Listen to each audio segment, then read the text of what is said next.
आ सब अस्थि सिर्फ एक सीन पाठ 3 सीन डांस उसका भी चलाते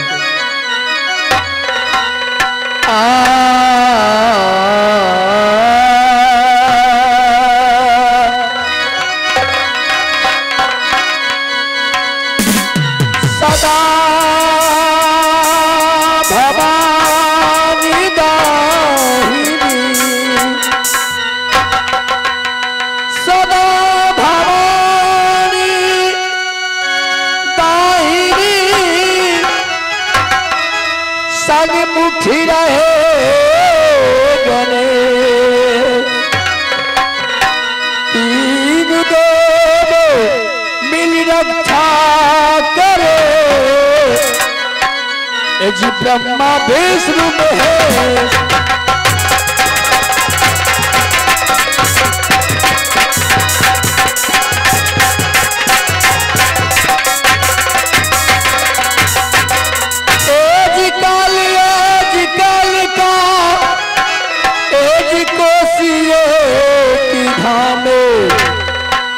नगरों का भगवती है माता इस नगरों का भगवती है माता मैं करता हूँ प्रणाम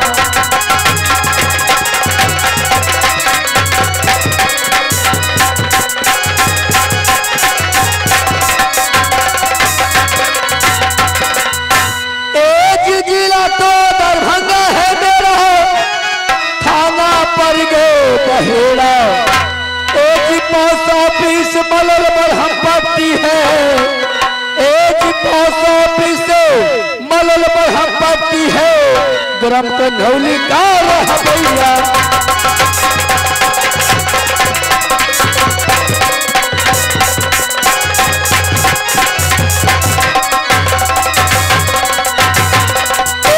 कन्हौली का भैया भैया ग्राम कन्हौली को भैया कंपनी की नाम श्री संतोष पासवान है एज कंपनी का नाम श्री संतोष पासवान है इस पार्टी को रख भैया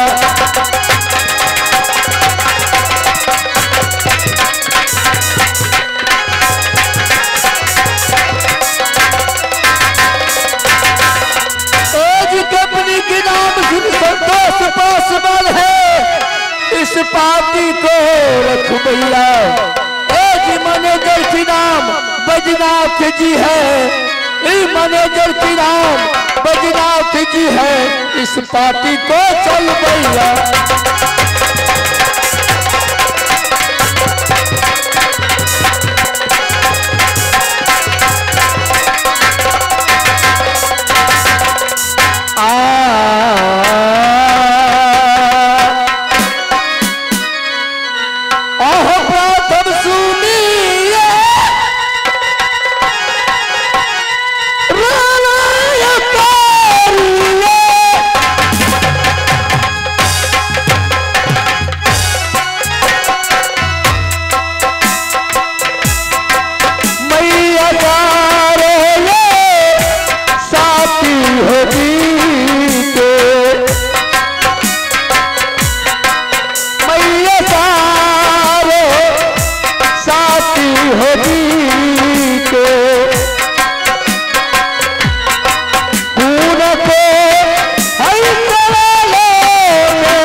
के तुम्हारो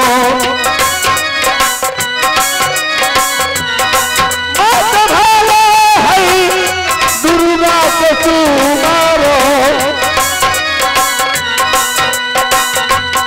गई हमात है मारो पारत अवतार है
मैया जी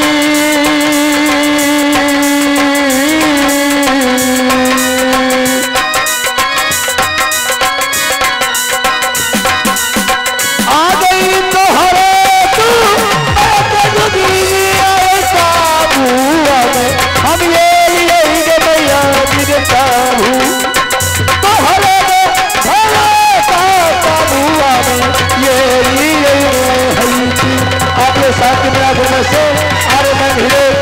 बैजनाथ जी।